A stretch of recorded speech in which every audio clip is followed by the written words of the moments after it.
So I want to talk about the supply chains to admire.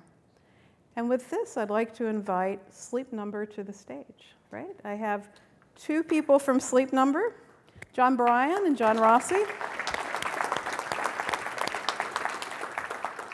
And when I launched the Supply Chains to Admire report, John Brine was, very curious and called me up and said, I want to know more about this. He hadn't heard about it.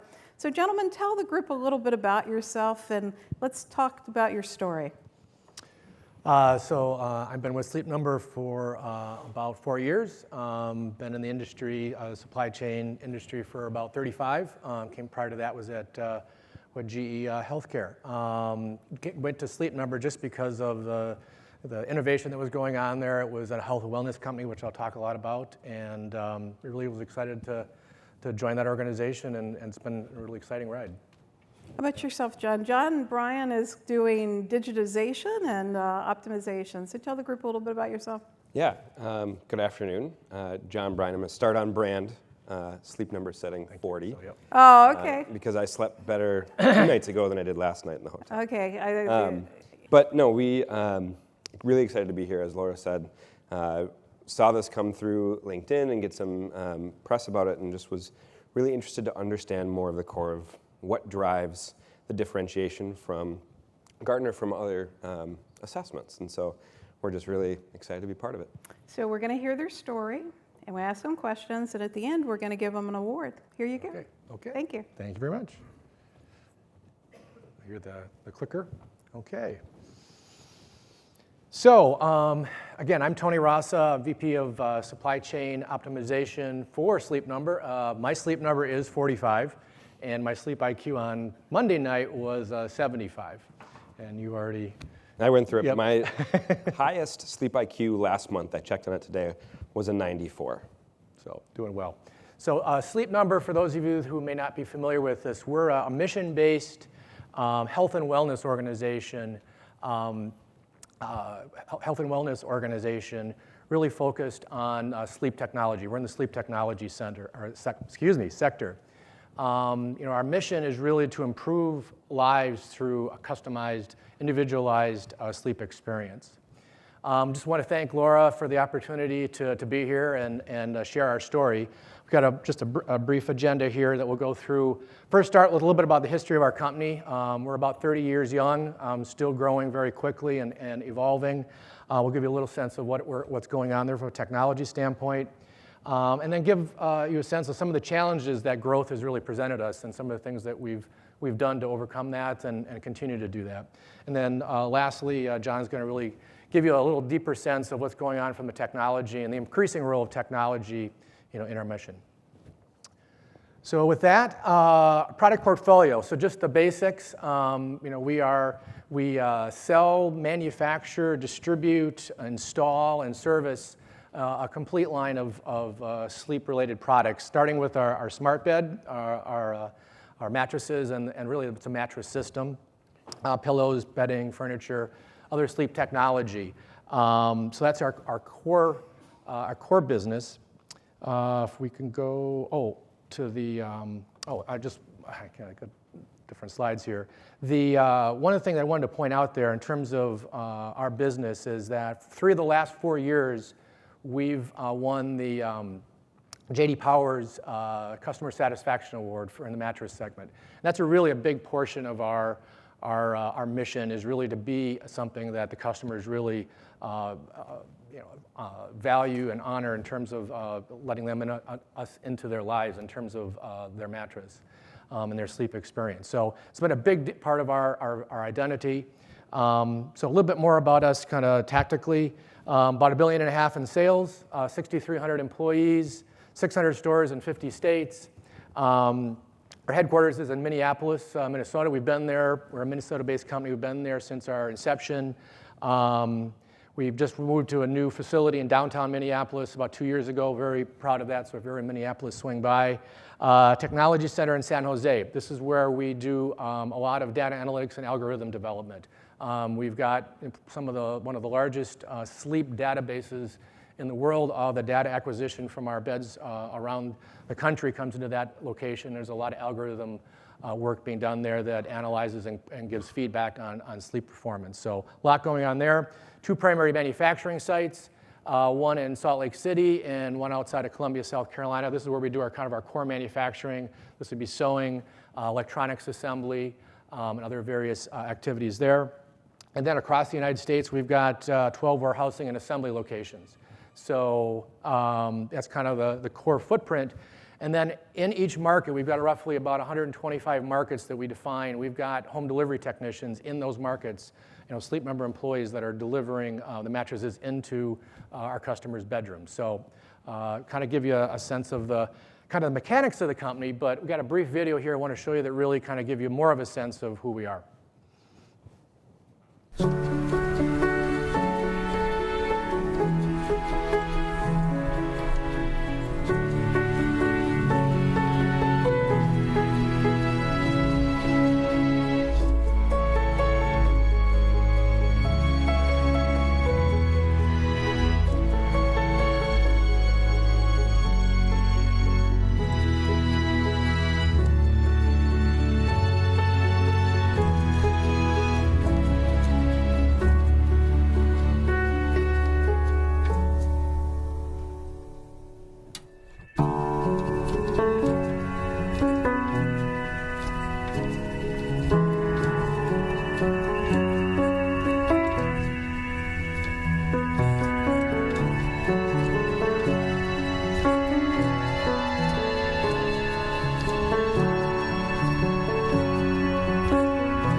Okay, so you get a sense of it.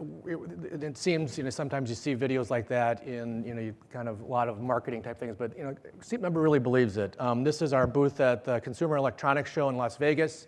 This is where we bring our innovations to the market. We, talk about the different things that we can do to improve the health and wellness. You can see that's kind of the future of health and wellness. That's how we really focus our business. Shelley Eibach, our CEO, she often starts meetings with asking people what their sleep IQ was, basically how they slept last night. And it's kind of a little friendly competition who really had the best night's sleep. And she believes, and we believe as a company, and really the research shows, is that with a good night's sleep, you're the best version of yourself. You're best amongst your family, your friends, your coworkers. You're a better leader. You can make better decisions. So sleep is really an essential part of health and wellness, and is something that we really base the company on. One of the things that we've got a relationship now with the NFL, because the NFL has now integrated in and recognized the importance of sleep in athletes' training programs. So we're working very closely with them over the last few years to really integrate that into their programs, and as a result, many of the NFL players now sleep on Sleep Number beds. Again, this is just an example of the growing awareness and importance of sleep in the market. One of the other things that we recently did, I know a lot of companies do, is we have our annual employee engagement survey. How are we doing? How are we really staying engaged with our employees? And one of the consistent messages that comes out with our employee base is that they really value our mission, value that feedback that we get from our customers, that we are impacting people's lives and really making a difference in their lives. So, there's a secret sauce in terms of, being a supply chain to admire. It's really having a good mission, and that's one thing that we're very blessed to have in terms of how we run our business. But if we go to the next slide, getting a good night's sleep is just a start. You can't run a business just off of a good night's sleep, and good employees, you got to have a good business model. So a little bit more about how we do our business. Starts with our proprietary sleep innovations, the investments we make in the technology, our product line. It really starts with our smart bed, our 360 smart bed.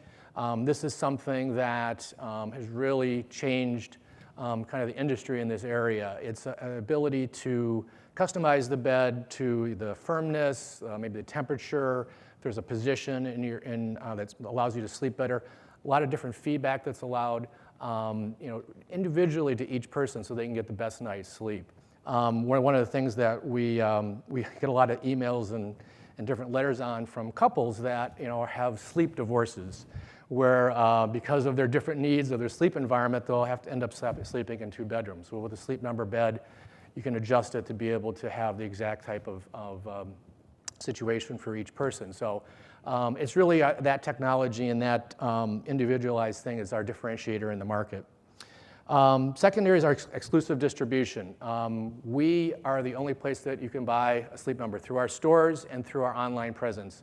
You will not find our product in other stores. You won't find it on Amazon. You won't find it in any other channel. So we really control our brand very tightly. We want the experience to be very, very good. Very cohesive experience all the way through.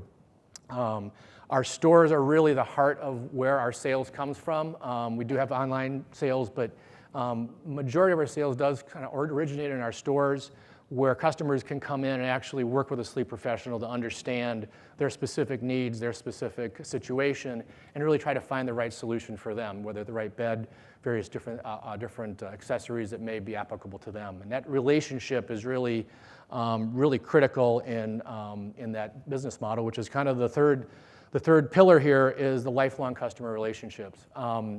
Starts with the stores. And that relationship starts with the sales professional, but it really goes all the way through with the supply chain. It's one thing to purchase the bed, but it's to get it into the bedroom on time. It's a disruptive experience to be able to deliver a bed into a bedroom. So we want to make sure that we're doing it on time and we disrupt people's lives at a minimum, and then have a lifelong experience with that bed that's really good. The thing about a bed is that you interact with it every day. We have fortunate to have a product that not only do people use nearly every day of their lives, but also provides feedback, and they can actually interact with the product. It also tells them how well they're sleeping, and you're able to adjust it.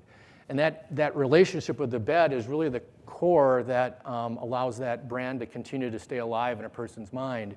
And they tell their friends and family how good they're sleeping, and hey, I got a Sleep Number bed, this is really good. And 45% of our sales is repeat and referrals. So it's the kind of most efficient marketing that you can have, is just having people that own your product tell other people about your product and be able to market it. So that brand, as we talk about what we invest in, is that brand is really essential, and it goes all the way through investments in the supply chain. So you've just heard a little bit about who we are, how we operate today.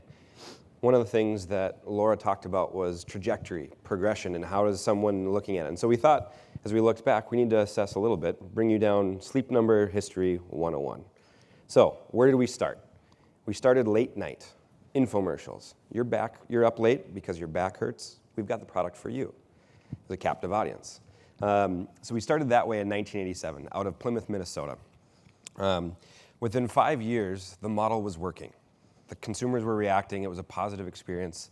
It captured. So we opened our first store in a retail mall space in 1992. As you had heard, in retail, the experience there, the capturing that customer was critical. The differentiation, if you go to any other kind of mattress provider. It could even be furniture. It could be a big box store that you'd go. You're not necessarily finding what fits you. You're mainly basing off of an assumption. I like softer. I like firmer. I like this price point or something that way. So it becomes more of a commodity buy. This, having that defined retail experience that we were able to capture and we leverage the whole way through our history, gets you even more engaged with our brand, and we find what fits right for you, individualizing for you. So as we move forward, about 8 years after that, our fulfillment model to this date, up until that 2000 era, was the first idea of a bed in the box. We've seen this kind of industry pop up here in the last 2-3 years, but to this time, we had been fulfilling customer direct, parcel. 2 boxes, a whole bed came in there. Now, it wasn't quite the same because we had components that you would actually assemble or configure into the layout of your mattress, but you'd have it. In the early 2000s, our retail team started to want to provide more of a white glove service.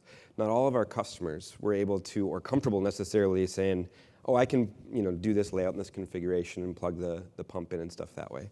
So we began to offer home delivery. Now, fast forward over the next 10 years. This is where we looked at differentiating product.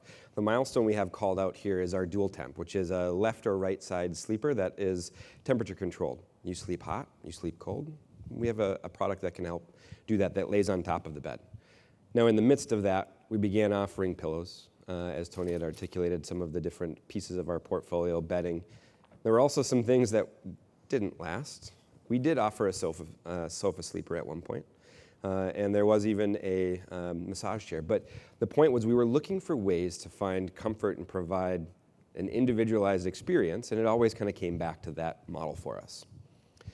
Now, in 2012, we hit our next milestone, which is 400 retail stores. We'll see that continue to progress. Now, there was some ebb and flow in the meantime. I mean, hey, we all went through a recession at that era. But this is a new point where we're at with 400 retail stores. In 2014, at CES, the Consumer Electronics Show, we launched Sleep IQ technology with the X12 bed. It was a fully integrated system. It actually had voice control and a couple other features included in it. But the core of being able to assess and grab biometric data around your sleep passively, you don't have to engage, you don't have to tell it, hey, I'm about to sleep. It's your bed, it knows, is when we began that. It was a really big milestone for us. Now, for the rest of our presentation that we're going to be talking through is more in our recent era, which started in 2015 with a foundational decision that we needed to upgrade or implement new ERP system. Shortly thereafter, in 2017, at CES again, we launched the 360 Smart Bed. We'll go deeper into this in a little bit here, but that is the bed reborn. It truly was rethinking our entire bed platform. That initiated our supply chain evolution, which caused us to rethink how we fulfill beds, entering our first assembly distribution center, not in a manufacturing space. And then finally, as we're entering into 2020, we'll be at 600 retail stores. Now, to get into this, we're going to give you a little video of what our 360 Smart Bed does, because our marketing teams tell it way better than I do. Every day, technology continues to teach us more about our world. Information is everywhere. Data is at our fingertips. We are becoming smarter about every aspect of our lives. And yet there is one final frontier. Hello, I'm the Sleep Number 360 Smart Bed. We are going on a journey. Our mission? To solve life's last great mystery. Sleep. It affects everything, from our physical performance to our overall health. With proven quality sleep, our bodies can train harder, perform better, and recover faster. We look younger and feel better. And sleep is also vital to our memory, mental agility, creativity, and relationships. Sleep is vital to life. As the creators of the most advanced sleep technology in the world, it is Sleep Number's mission to improve lives by individualizing the sleep experience. It all started with the creation of Sleep IQ technology, my operating system. With Sleep IQ built into every Sleep Number 360 Smart Bed, we're measuring billions of full-body biometric data points across the country, constantly learning, down to the smallest detail, how we sleep, how we move, how we breathe, and every heartbeat. For the first time, we're able to fully understand the complexities of human sleep as we conduct the largest sleep study in history every night. Sleep Number is now sharing that knowledge with millions, offering personal insights to help them get smarter about their sleep. But that was just the beginning. In a giant leap for sleep, I was born. A smarter bed that actively improves sleep, simply and effortlessly. I sense your every movement, your heart rate, your breathing, so I can automatically adjust firmness, comfort, and support, your Sleep Number setting, on each side of the bed. That's my responsive air technology that responds to you and relieves pressure points, so you both stay effortlessly comfortable throughout the night, which means life-changing sleep for everyone. I'm also designed to help you fall asleep faster and keep you there by warming your feet on either side. I'm even smart enough to help relieve snoring. Ah, that's better. At Sleep Number, we see a future where your sleep puts you in control of your own health and wellness. A future where I could detect potential health conditions like breathing difficulties, sleep apnea, and restless leg syndrome, and even monitor someone after leaving the hospital from the comfort of their own home. A future where one day, my Sleep IQ technology could even help identify a heart attack and alert emergency services. So, you see, smarter sleep can and will change the world. We are Sleep Number, and this is not a bed. It's a revolution in sleep. And health and wellness so easy, you can do it with your eyes closed.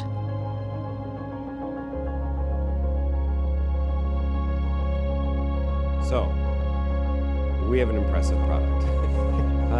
And I think at the end of it, the question that we were asking and our customers were asking was, does your bed do that?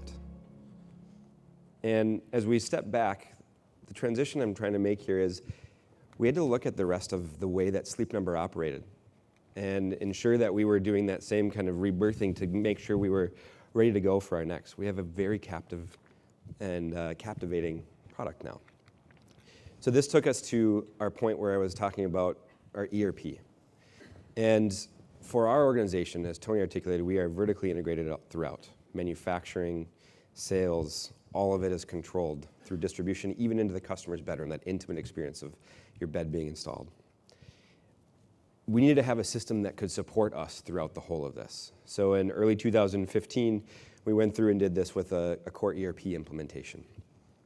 As I had mentioned, this touched all facets. One ERP that took us through manufacturing, distribution, transportation, stocking, planning, all of the different functions, not just within the supply chain, but also how our customers engaged, our point of sale system. How do we use that to sense demand throughout? So this gave us a platform that allowed us to really continue and leverage the growth, as well as control that vertical integration model. So in terms of the actual supply chain itself, John talked a little bit about the history about we started as a company where we were basically a bed in the box and we ship via parcel. As we started to move more and more toward a home delivered model, we established a warehousing network across the United States. It ended up being eventually about 15 locations. And these are locations where our home delivery technicians can come and get the materials that they go out for their daily deliveries to do their installations. Our original store footprint, about 70% of the volume were in those 15 major metro areas in the country. So it allowed us to have fairly centralized control over that. But there was still about a number of markets where we weren't close to the customer, or where our warehouses were not close to the customer, and we needed a logistics solution for those. And we used LTL trucking, a less than truckload. And for those of you that are familiar with that model, essentially it's kind of very similar to an airline model where the material is picked up, the LTL carrier comes, picks up from our warehouse, brings it to a cross dock, essentially a sorting facility. It's consolidated with other loads and starts a journey across the region. It may stop at a couple other stops along the way, might get offloaded, reloaded onto that truck, and they eventually get into the local market where our home delivery techs have to meet up right with it and then get it delivered into the home. But like the airlines, there's a lot of handshakes in that. As you know, if you get a little delayed on a flight, you might miss a handshake. And that delivery, that handshake get missed, and that load might get missed. It won't get out to the end market in time. In addition, those handshakes are usually done with forklifts. And I don't care how much cardboard and stuff you put around a piece of product. There's, if you have a really determined forklift driver, there's going to be ways that that stuff's going to get damaged. And we've just saw an increasing rate, or an unacceptable rate, really, of damage, and a lot of missed handoffs. And again, we had some of the best LTL, and we still do have some of the best TL partners in the industry, but just inherent in the model, that level of reliability was not consistent with the brand that you saw there with the 360 bed. The other thing is that our legacy, our bed design, the history of our bed design was that it could be assembled in the home. So inherently, it was, you could be able to parcel it. So when we went to the home delivery model originally, we kept that same design. So we were still having our home delivery techs assemble the bed in the home along with all the other technology that was coming along with it. And we just found that that was also an experience that we knew we needed to address as we reevaluated our supply chain. So just one last thing then that happened as we continued to grow and our footprint continued to expand. The markets that we're putting new stores in were in some of those smaller and mid-tier markets. So what was happening is that from a reliability standpoint, now that issue of the LTL network was becoming more and more of an issue. And as we got 70% of our volume flowing through the LTL network, again, it just kind of exacerbated the situation that we saw. One other issue that kind of from our legacy that we just kind of had to face into was our fulfillment and stocking strategy. In the traditional make to order, or excuse me, when we were back kind of a bed in the box, we would receive the order, we'd make it, and then we'd ship it out via parcel. Very simple model. But as we got into the home delivery area, it was, we kind of took that model and extended it where we would take the order, make it, get it out into our distribution network, into the warehouses, and then we would call the customer and saying, hey, your bed's ready, when would you like it delivered? And then we would try to establish a delivery time when we've got capacity with our home delivery network. It caused two issues, or two things that we kind of had problems with that model. Number one, we basically made the beds in order in which the orders came in. So we sequence all the stuff, we call the customer up, and maybe that customer doesn't want that bed for 2, 3, 4, 5 weeks. And now we've got a bed with their name on it that we've got to hang on to for a fairly long period of time. So now you got all this inventory just kind of sitting there and you can't do anything with it. The other side of the coin was, if you're a customer that wants that stuff relatively quickly, we have to get it into our manufacturing stream, and the customer's waiting. They don't know when they're going to get it. They don't know when to plan their lives. They just bought something, not sure when they're going to get it. Not a great situation, so we call them up, and then it usually takes maybe another week or two to find a good slot that's convenient for that customer. So the customer experience was they had to wait, anywhere, usually around 2 weeks to get their bed, maybe sometimes longer. So again, this model that we started with that worked when it was parcel, just as we started to go into the home delivery market, just wasn't the right model for us to go forward with. At the same time, we were also struggling with visibility. So this is the era of 2017 when we're making this assessment. And the kind of Amazon effect of what consumer expectation was there. And I would challenge even well beyond Amazon in any type of commerce fulfillment. Think of what was happening, and I equate this because I love pizza, what was happening in the pizza industry. I could track every single piece of what was happening to my pie as it was created and fulfilled the whole way through. But in our supply chain, as a professional, I couldn't answer the question of where your order was after it had left our distribution center. So we had a pretty big opportunity here. As we left, we did make advancements with our ERP. We had a great foundation as it left that assembly or manufacturing site, that distribution center.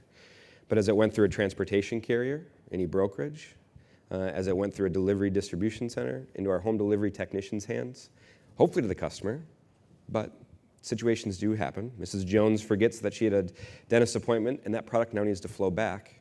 It's been radio silent. We don't actually know where that product is throughout our supply chain. Now, it's not that data doesn't exist, and we'll get to this a little bit more, but it wasn't accessible to the people that needed to have it, that needed to make a decision on that. So if we think about this, we have a premium retail experience. We are award-winning in our stores. We, at a square footage, are leading the industry of mattress and furniture. We have an innovative product that tells you your breath rate, your heart rate, leading and building to the point to be able to be complete with your Apple HomeKit or Fitbit or anything that way, any connected life. But our fulfillment and delivery experience was inconsistent.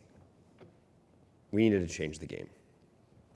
So the first thing that we looked at doing and we implemented was to implement a point-of-sale scheduling system. So this is when a customer goes into a store or online and is purchasing the thing, we immediately can provide them dates that allow them to find a date that's good with their lives right at the point of sale. The second thing that was implemented was going to the pre-assembled mattress. Again, this was kind of revolutionary for us. It wasn't our history. It's obviously the industry norm is getting a mattress that's already assembled. But for us, this was a big deal. And we had a kind of, between those two things, it really brought us to a very interesting point in supply chain, a decision we had to make.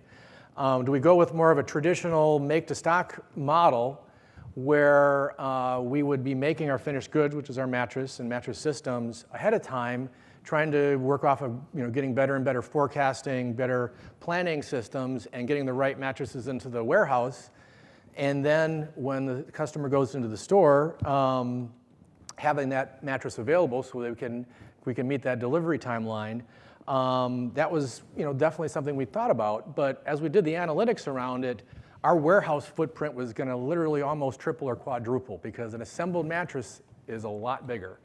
And again, you're still basing all this stuff off of forecast, and as we know, forecasts are somewhat accurate sometimes, and we know with all the different markets that we're in, to get the right mix, the right model into the right market at the right time was going to be a challenge. And as our sales associates are really good at doing, is that they oversell quite frequently in certain markets at certain times. So how to predict all that. So this model was going to be just not what we felt was the right model to go into the future with. So we pulled out and really leaned on our lean principles and really started to say we need to have a supply chain that flows. We call it retail flow. It's really all based on demand and trying to make sure everything flows through our system based on demand and trying to not lean on forecast where at all possible. So in our scenario that we're migrating to, and I'll give you a little bit more detail on it, it's the customer places the order, schedules that date. We've got now the capability of assembling that mattress to that demand and getting it out to the customer within a few days. So if you go to the next slide, I've got a little bit more detail on that. How did we enable this?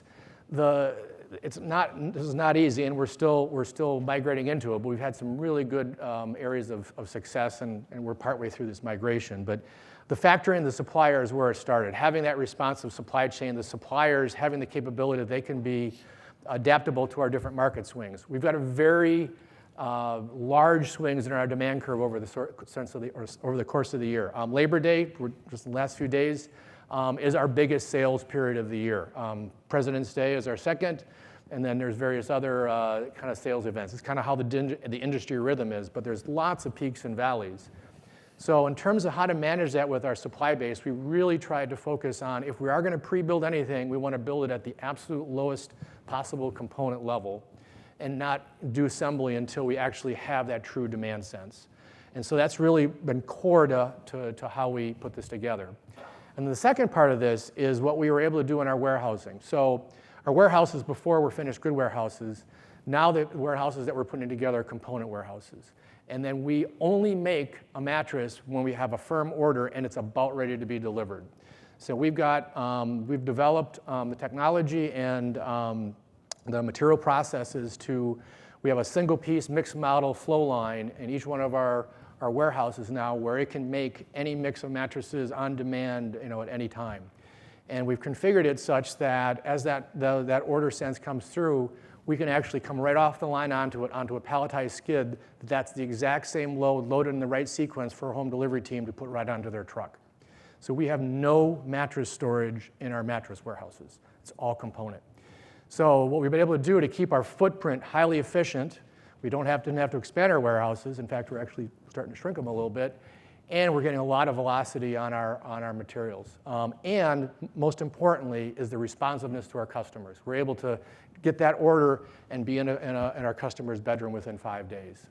So again, just really a rethinking of how we are doing our supply chain and getting that responsiveness, again, always in the eyes of the customer. Second thing that we did as we took a look at our holistic network is taking a look at our warehouse footprint and how do we adapt to some of the changes that we're seeing. We started with the 15 warehouses, as I had mentioned, and the spokes and the reliability issues that we had seen. And did a whole bunch of network modeling, really look at the total cost, end-to-end supplier all the way through getting it into the customer's home, and went through a number of iterations of that model and came up with a new model where we are reducing the number of major warehouses that we have down to, or our warehouses really down to 6.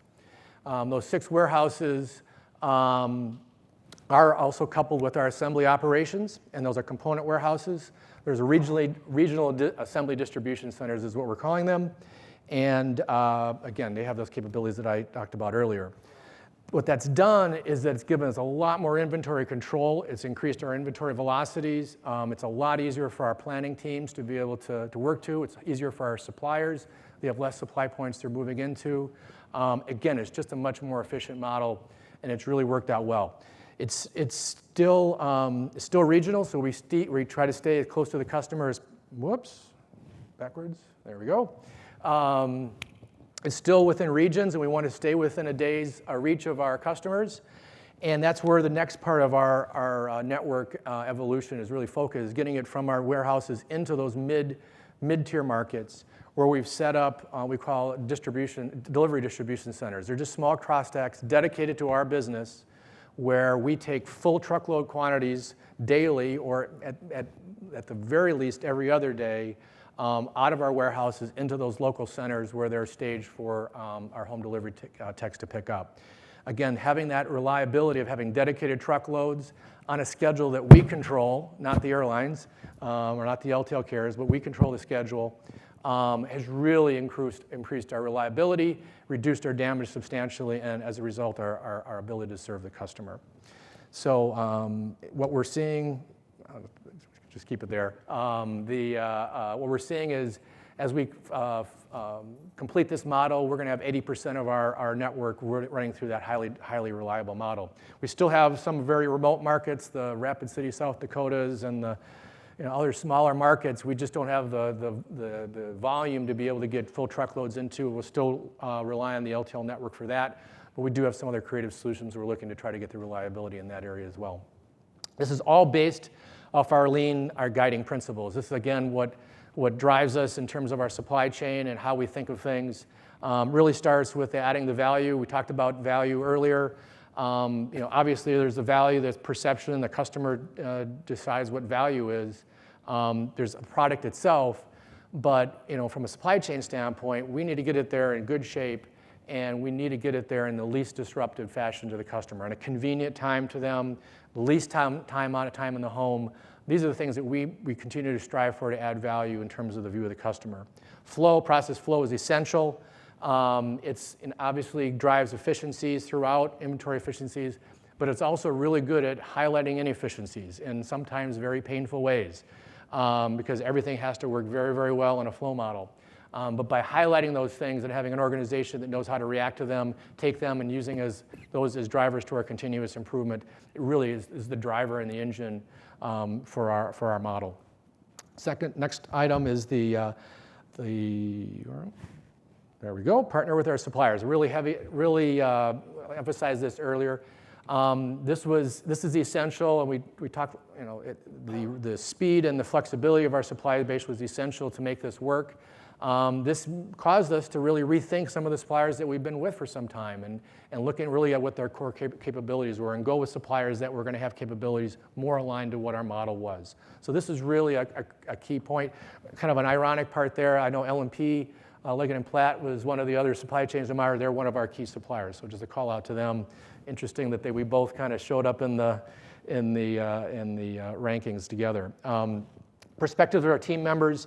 You can have the best model, you can have the best structure in the world, but if you don't have team members that are making it go every day and really are highlighting those little things every day to make things work, the thing can really fall apart. We're really blessed to have very engaged employees that when we see things, we make those little improvements every day to make it better. I could have go hours on all the little things that our employees have pointed out, all the way from our factories, our transportation team, customer service, all these little observations that come out to be big savings for our business and really helping our customers. And then last is probably the most difficult, but one of the most essential, is creating simple standard processes for continuous improvement. And the reason it's been difficult for our business is that we're really super focused on making sure that customers having a great experience. And that means our employees will do darn near anything for that employee to have a great customer experience. And that darn near anything is generally sometimes not standard process. And so as we're trying to scale, as we're trying to grow, as we're trying to get systems that are efficient, we've got to have systems that are standard. And so we're really trying to teach our organization and teach our team that as we see those things, those are all learning opportunities for us to go out and actually improve what we're doing and not just keep band-aiding the same kind of thing. So really fundamental for our change. So how does this equate to digitization? And I think that last statement is what really pushed us in, and I think it can often get clouded when we talk about going digital. Simple. We need to be more simple. Who likes their ERP? Nobody. Who needs their ERP? Everybody. And there's a reason and rationale for that. And what I want to talk is how we look at our stack and why we need to equate that to simplification. So we take a very layered, structured approach to how we leverage our systems. And at the core of that, that's why it's core, is our ERP.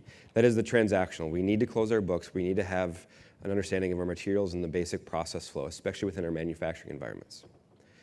But we don't want everybody pinging in and creating different connections back to that core willy-nilly or one-off in every situation. And we were seeing that. We had, you could get the answer 6 different ways, depending which source you went into. So this caused us to say we need to have a common data platform, a common data source. This manifested for us in kind of a data lake basic structure. It was cloud, but it was saying, how do we create a service level platform that you could go and essentially ask a question from a data perspective? When was this shipped? What is this order? Something that way, and we'll be able to have that common, and you connect to that instead of everybody else connecting back to your ERP. This allows us to do what Tony was talking about of simplifying the process. I do not want my manufacturing wave planners to have a 10-year background in Oracle ERP to be able to do their job. Their job is to make sure they're feeding the supply line. And our transportation team to be able to look up a pro number should not be 12 clicks deep into a form that is required based on, you get the idea of where we're going of how do I make their life simpler by using technology? So we create a system of engagement. We did this great within our assembly distribution lines that Tony was talking about, the ability for us to do single piece mixed model flow. It's all based on simplifying that and getting the voice of that customer to say, how do you want this to work so you have good quality coming out? All of that builds for the end of the experience. A system of experience, how we interact and expose that basic structure to say, the customer wants to ask that question. I mentioned it before. When the customer asked us, where's my stuff? We had to struggle. We had to have a master black belt be able to pull up from 6 different systems to do that. But in this structure, this architecture, we've got it. Now that's simple on a slide, right? Great, thanks, John. You can put together a quick PowerPoint. But how did we do that? And so I'm going to talk to you a little bit of our journey and how we started with this. The first piece, we had to focus on visibility. We needed to narrow and say, okay, if we're going into this, are we going to do this in the manufacturing floor? Are we going to do this in our transportation? And we said, no, we have to have better visibility after it leaves our distribution center point. That's our biggest opportunity today. So we started with unification of existing data. That was buzzword bingo for saying, pull all the different sources to be able to tell you with the data you have, connect it. Be able to tell the narrative. And I equated this to, I kind of go back to that master black belt. We have one, and it could take her 45 minutes, but she could tell you anything about an order. But if you turn to anyone else besides that master black belt, I could tell you what happened in the transportation leg, because I own that. So it wasn't a complete narrative. Now, when we strung that together, we also found there were opportunities. We did not have a digital piece or a digital capture of a single thing. This could be, for example, a paper BOL between technicians where they say, I'm going to give you my returns to take back. There's a process. It wasn't digital. Lastly, where we want to go in our true north in this is a single source. And this is the idea of how does the box tell me where it is instead of me adding more gate points or different captures. So to bring that in, what we started with was we created a Thea platform. This is a cloud data lake structure that we connected multiple data sources to it. We partnered with our suppliers and vendors to actually bring in some of their data, so we went direct to those sources as well. On top of that, data is good, but insights is what actually drives action, right? So we needed to take that information instead of just saying, it's here, you can go query it if you want to.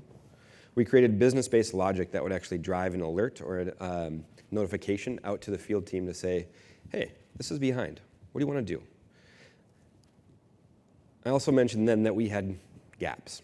Now, with our vertical nature of having a workforce that is in the customer's bedroom through transportation, through distribution, assembly, all the different functions, we chose to go bespoke with an application and a mobile app that leverages the existing handheld device in every technician's hand to be able to capture more information. This also became a great avenue to have two-way communication.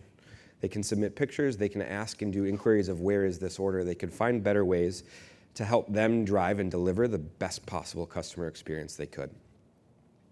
Our next piece on this journey is getting to serialization, increasing the level of fidelity that we would get to. And all of it would be essentially my nirvana of taking us to, as a supply chain, but again, where I'm not trying to find a box, the box is telling me where it is. So how do we let a passive capture? I need no action, it's happening throughout. Okay, so just to wrap up, what this is all about is really about outcomes. I talked a little bit about our inventory performance. We're getting a lot more turns, a lot more efficiency out of our working capital. Really continuing to improve in that with our model that we're going to. There we go, improved reliability. The reliability in terms of our customers. We talked about our brand, we talked the importance of our brand and what that brand means in terms of our ability to market and our ability to retain and have that experience with the customer. That reliability is essential, and we're seeing that continue to improve, and it's really a core thing that we integrate in all of our activities. The lower structural costs, we had to continue to evolve with the complexity and the added value that we've got on our product side. We needed to be able to deliver it into the markets at lower structural costs. We were able to find a model to do that, and we're continuing to evolve that model.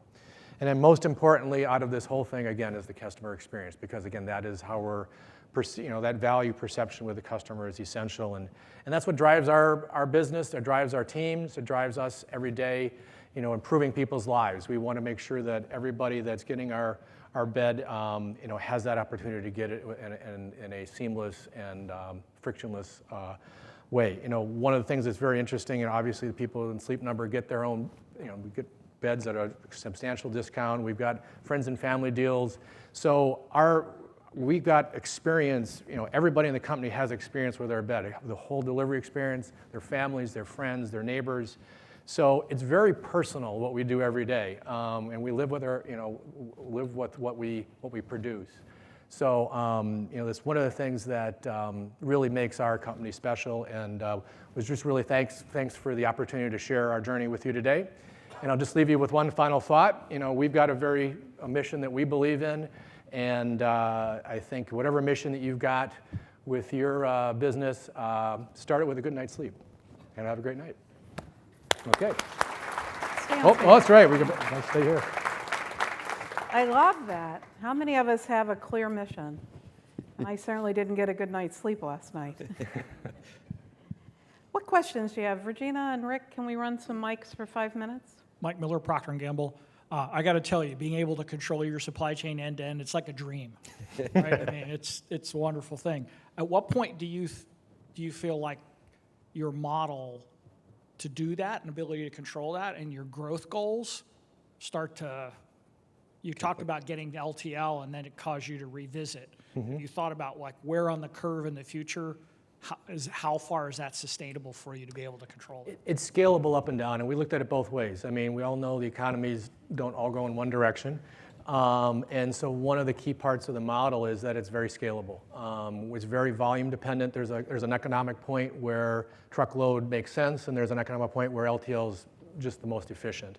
And so we're always looking at that point, and the local delivery distribution centers that we stand up are fairly flexible in the sense that we can stand them up and shut them down pretty quickly. So if volume goes up and we've got a lot more volume, we can go move to more truckload, stand up more of those local centers, and if things go the other way, we can do it the other way. So we don't have that huge fixed infrastructure that you might have, and then again, if things go south in terms of the economy, we're stuck with a lot of extra overhead. So we've really kind of thought through this thing to see and look at our growth curve.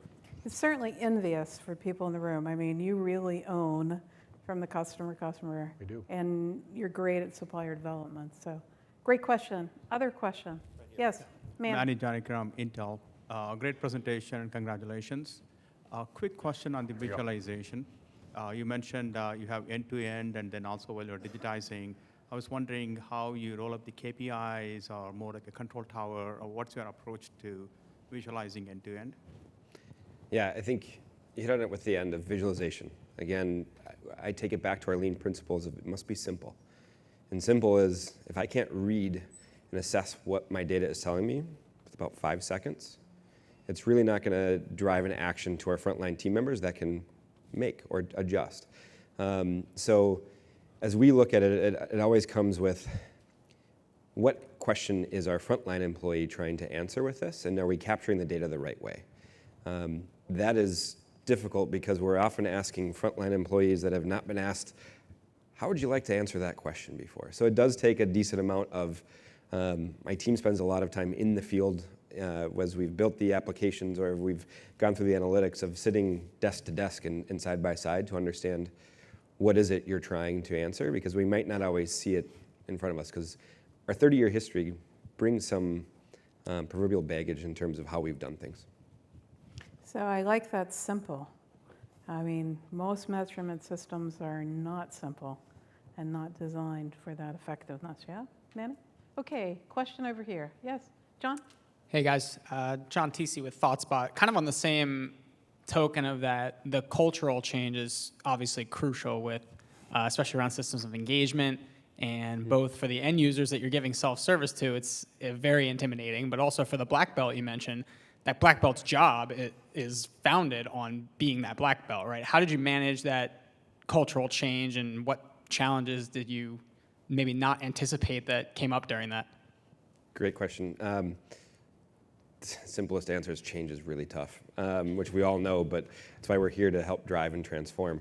I think the moment that you see that, we've tried really hard to capture some of those win statements from certain individuals of it actually helped me do this. In the case of the master black belt, she said, I actually get to analyze data for once, like back what I used to do 10 years ago. So there's a moment that it can be freeing, but it's really tough to kind of take that plunge in to cold water when it's something you're not familiar with. And frankly, what a lot of the company had built some tenure on was not that. So it's really tough. One more question. Anyone get a question? All right, I think it's award time then. Gentlemen, drum roll. I'd like to present you with 2019 Supply Chains to Admire Award. You'll get a digital award for use in recruiting. Thank you. And it's my goal to write all of the Supply Chains to Admire winner stories for my next book, and to have the videos and the podcasts so that we can help supply chain leaders to succeed. Thank you very much. We're going to go to break now. Great. Thank you. Thank you. Thank you very much.